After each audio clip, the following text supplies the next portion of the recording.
मित्रों, मैं आचार्य सत्यदेव शास्त्री आप सभी का अपने YouTube चैनल में स्वागत करता हूं। और आज हम बता रहे हैं आपको अभी सप्तम भाव में तक्षक नामक काल सर्प योग के बारे में। तो सप्तम भाव में हमने वृश्चिक तक आपको बता दिया कि यदि सप्तम भाव में वृश्चिक राशि हो और वृश्चिक राशि पर राहु बैठ करके तक्षक नामक काल सर्प योग बना रहा हो तो उसके क्या फल होंगे, क्या उपाय होंगे। आज हम आपको बताने जा रहे हैं कि सप्तम भाव में यदि धन राशि हो और धन राशि पर राहु बैठा हो, ये कुंडली हम बना करके यहाँ रखे हैं आपको बताने के लिए। तो आइए हम आपको बताते हैं यहाँ कि यहाँ यदि आपकी इस प्रकार से कुंडली है मिथुन लग्न की और यहाँ 9 लिखा है और यहाँ राहु बैठा है, ठीक है। यहाँ 9 लिखा है और यहाँ राहु बैठा है और यहाँ लग्न में 3 लिखा है और केतु बैठा है, ठीक। तो राहु केतु इस प्रकार से बैठे हैं आपकी कुंडली में और इस राहु केतु के मध्य इस साइड या फिर इस साइड यदि सारे ग्रह मौजूद हैं तो आपकी कुंडली में तक्षक नामक काल सर्प दोष बन जाता है। इस प्रकार से यदि काल सर्प दोष आपकी कुंडली में धन राशि में बैठ करके राहु बना रहा है तो आपको अनेक मानसिक तनावों को जो है जन्म देता है ये राहु। इस प्रकार का यदि योग आपकी कुंडली में बना है तो आपको मानसिक तनावों का सामना करना पड़ेगा। दाम्पत्य जीवन में आपके सब कुछ अच्छा नहीं होगा, ठीक है, सब कुछ अच्छा नहीं रहता है। चारित्रिक मतलब जो आपका चरित्र होता है वो शिथिलता के कारण प्रतिपल तनाव बना रहता है। आर्थिक स्थिति में उतार चढ़ाव आपके आते रहते हैं, फिर भी सामाजिक स्थिति अच्छी रहती है आपकी। रोगों के कारण पीड़ा होती है आपको, लेकिन किसी निकटस्थ मतलब आपको जो आपका जो कोई बहुत निकट होता है, सगा संबंधी होता है, वो आपको जो है धोखा देता है, उससे आप सावधान रहें। यदि आपकी कुंडली इस प्रकार से है तो आपका जो कोई बहुत खास होगा, निकट का होगा, वो आपको कभी धोखा दे सकता है, इसलिए आप सावधान रहें उससे। इस प्रकार की संभावना आपकी कुंडली में बन रही है। हम आपको यहाँ कुंडली में उपाय बताएंगे, इसके समाधान के लिए आपको हम उपाय बताएंगे कि विष्णु उपाय में विष्णु सहस्त्र नाम का उपाय में आपको बताएंगे। उपाय में विष्णु सहस्त्र नाम का पाठ, विष्णु सहस्त्र नाम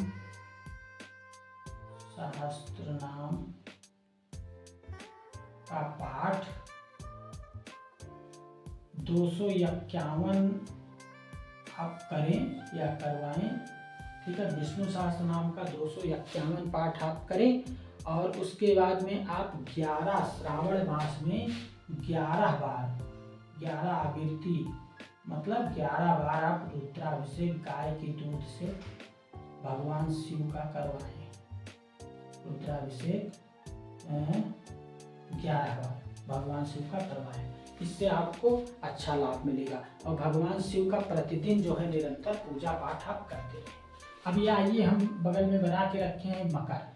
यदि आपकी इस प्रकार से कुंडली है, इस प्रकार मतलब कर्क लग्न है आपका और शनि का घर ये है, सप्तम भाव 10 लिखा है, यहाँ मकर राशि है और यहाँ राहु बैठा है, यहाँ राहु बैठा है और ये लग्न में केतु बैठा है। तो यदि सप्तम में यहाँ राहु बैठा है, लग्न में केतु बैठा है और इस राहु केतु के अंतर उस साइड या इस साइड यदि सारे ग्रह मौजूद हैं तो आपकी कुंडली में तक्षक नामक काल सर्प दोष बन जाता है। ये स्त्री और व्यवसाय में बैठ करके राहु इस प्रकार से तक्षक नामक काल सर्प योग बना रहा है। तो मकर राशि में है, मकर राशि के स्वामी शनि है, शनि के घर में राहु बैठा है, इसलिए आप ये समझ लीजिए वैवाहिक जीवन में आपके तनाव बना रहेगा। ऐसे लोग के मन में आपके विक्षुब्ध रहता है। स्त्री को बार बार रोग व्याधि के कारण आप ज़्यादा परेशान रहते हैं। आपकी स्त्री जो होती है वो रोगी होती है, रोग के कारण आप परेशान रहते हैं। गुप्त रोग व शत्रुओं से भी पीड़ा होती है। प्रेम प्रसंगों में प्रायः असफलता मिलती है। आपकी यदि इस प्रकार से कुंडली है तो आप प्रेम प्रसंग के चक्कर में बिल्कुल ना पड़ें, क्योंकि प्रेम प्रसंग से आपको असफलता ही मिलने वाली है। कार्य व्यवसाय में अपेक्षा के अनुरूप आपको लाभ नहीं प्राप्त हो पाता है। जो आप चाहते हैं वो आपको मिलता नहीं है। दिया हुआ धन वापस मिलने में प्रायः अनेक कठिनाइयाँ आती हैं।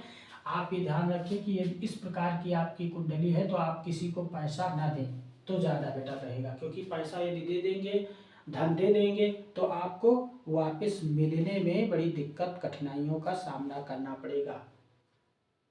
तो इस प्रकार का यदि आप की कुंडली में जो है योग है, तो आप ये समझ लीजिए कि एक उपाय हम बताएंगे आपको यहाँ पर। उपाय में आप सर्प सूक्त का पाठ जो है, सर्प सूक्त का 1100 पाठ करवाइए आप, या तो करिए या तो करवाइए, करें या फिर करवाएं। और श्रावण मास में बिलपत्र पर ओम नमः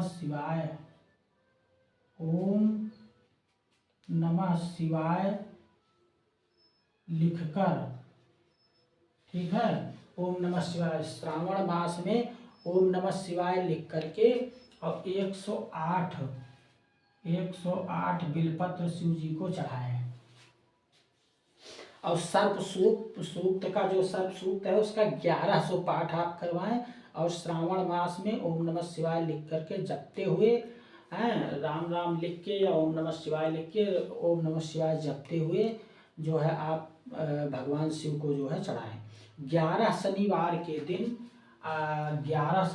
दिन काला तिल, 11 शनिवार के दिन काला तिल, ठीक, काला तिल का दान करें, ठीक। 11 शनिवार को काले तिल या काले वस्तुओं, ठीक है, का दान आप करें। काले तिल का भी कर सकते हैं, काला छतरी होता है, काला कंबल होता है, इस प्रकार से कई चीजें हैं, काली वस्तुओं का आप दान करें। ये हमने बताया आपको मकर राशि में। यदि इस प्रकार की आपकी कुंडली है तो अब हम आगे बताएंगे कुंभ और मीन राशि में यदि राहु बैठ करके सप्तम भाव में, देखिए हम यहाँ कुंडली बनाते हैं, आप अपनी कुंडली निकालिए और देखिए कि इस प्रकार से यदि आपकी कुंडली है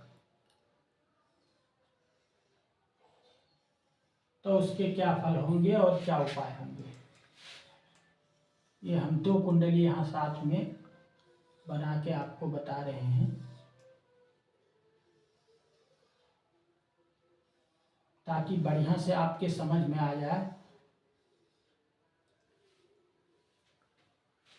यदि इस प्रकार से कुंडली है और आपके कुंडली में यहाँ लिखा है 11, सप्तम भाव में 11 लिखा है, 12, 1, 2, 3, 4, 5, 6, 7, 8, 9, 10 और यहाँ लिखा है 12 मतलब मीन राशि। 1, 2, 3, 4, 5, 6, 7, 8, 9, 10, 11। ये मित्रों हम विधिवत समझा रहे हैं ताकि आपके समझ में आ जाए बढ़िया से। अब यदि इस प्रकार की कुंडली आपकी है, यहाँ 11 लिखा है, 11 में यहाँ राहु बैठा है, 11 लिखा है, सप्तम भाव में राहु बैठा है और लग्न में केतु बैठा है, 5 लिखा है, यानी सिंह लग्न है। और इस राहु केतु के मध्य इस साइड या इस साइड ये सारे ग्रह विराजमान है, तो आपकी कुंडली में तक्षक नामक काल सर्प योग बन जाता है। अब यदि कुंभ राशि में बैठ करके राहु जो है तक्षक नामक काल सर्प योग बना रहा है, तो सामाजिक और आर्थिक स्तर पर अनेक तनाव आपको देता है, व्यवसाय में बार बार बाधा एवं रुकावटें देता है, ठीक है। जो है व्यवसाय जो है उसमें बार बार बाधा एवं रुकावटें आती हैं, बने बनाए कार्य भी आपके अधूरे रह जाते हैं और आपको मानसिक तौर पर हमेशा परेशान रहना पड़ता है यदि इस प्रकार की कुंडली है आपकी। और गुप्त रोग आपको आजीवन पीड़ा पहुंचाते हैं, गुप्त रोग से आप आजीवन परेशान रहते हैं, यात्रा कष्टकारी प्रसंग उपस्थित होता है, यात्रा में आपको कष्ट मिलता है, संतति से भी पीड़ा आपको मिलती है, आपके संतति जो होते हैं वो भी कहीं ना कहीं आपको तकलीफ देते हैं। यदि इसमें पंचम भाव के स्वामी आपके धन राशि, ये धन 9 लिखा है, धन राशि हुई, धन राशि के स्वामी गुरु हैं, और गुरु यदि बलवान स्थिति में बैठा है यानी उच्च का या स्वराशि का बैठा है तो आपका पुत्र अच्छा आपको सुख देगा, अन्यथा पुत्र से भी आपको कष्ट मिलेगा, ये हम बता रहे हैं आपको। अब इसके लिए आपको जो है राहु के मंत्रों का जाप और सूर्य भगवान को मतलब उपाय में आपको इसमें करना ये है कि उपाय में राहु केतु के मंत्रों का जाप, राहु केतु के मंत्रों का जाप करना है, और दूसरा सूर्य भगवान को जल चढ़ावें, लाल पुष्प और लाल चंदन डाल के उसमें, और भगवान सूर्य को प्रतिदिन जल चढ़ावें। यदि इस प्रकार का कालसर्प योग आपकी कुंडली में बना है तो इस प्रकार का आप उपाय करें। 108 बार सूर्य भगवान के मंत्रों का जाप भी करें तो आपको और अच्छा लाभ होगा। अब हम आपको बता रहे हैं, ये बगल में कुंडली बना के रखा है मीन, और यदि मीन राशि है और यहाँ राहु बैठा है और यहाँ केतु लग्न में बैठा है। अब इस राहु केतु के मध्य इस साइड या इस साइड सारे ग्रह यदि विराजमान है तो भी आपकी कुंडली में तक्षक नामक काल सर्प योग कुंडली में बन जाता है। यदि इस प्रकार का योग मीन राशि में बैठ करके आपके बनाता है तो सारे कार्यों में आपको व्यवधान आते हैं, मानसिक रूप से सदैव आप परेशान रहते हैं। यदि दूसरों को धन दिया है तो वापस मिलने में अनेक कठिनाइयां आती हैं, इसलिए इस प्रकार का यदि आपकी कुंडली में योग है तो आप किसी को धन न दें, पैसा उधार न दें। इस प्रकार का यदि योग आपकी है तो प्रेम संबंधों में प्राय असफलता मिलती है, इसलिए आप किसी से प्रेम न करें, नहीं तो आपको परेशान ही होना पड़ेगा, असफलता ही आपके हाथ लगने वाली है। संतति संबंधी कष्ट भी होते हैं, दाम्पत्य जीवन में मधुरता कम ही रहती है, गुप्त रोग तथा शत्रुओं से भी पीड़ा आपको पहुंचती है। तो इसलिए आप यहाँ पर जो है इस प्रकार की यदि कुंडली है तो आप सावधान रहें और शत्रुओं से विशेषकर सावधान रहें। और इसके निवारक में हम आपको बता रहे हैं, उपाय में बता रहे हैं कि आप महामृत्युंजय मंत्र का 31,000 जाप करवाइए। 31,000 जाप करें या फिर करवाएं, अपने से करें तो ज़्यादा अच्छा है। प्रतिदिन एक माला करिए, आराम से भगवान का पूजा पाठ करते हैं आप, साथ में एक माला जाप करते रहिए, ठीक है। और उसके बाद में विष्णु सहस्त्र नाम का भी आप जो है विष्णु सहस्त्र नाम का भी पाठ आप 151 करिए। विष्णु सहस्त्र नाम का पाठ आप जो है 151 करिए, ये करिए। उसके बाद आप चांदी का जो है सर्प, ठीक है, चांदी का सर्प, एक सर्पाकार मतलब चांदी की एक अंगूठी बनवाइए, सर्प की अंगूठी बनाइए, सर्पाकार अंगूठी चांदी की, और उसको धारण करिए, उसको धारण करिए। ये 3 चीज़ें आप करिए, इससे आपको लाभ मिलेगा। धन्यवाद मित्रों, नमस्कार।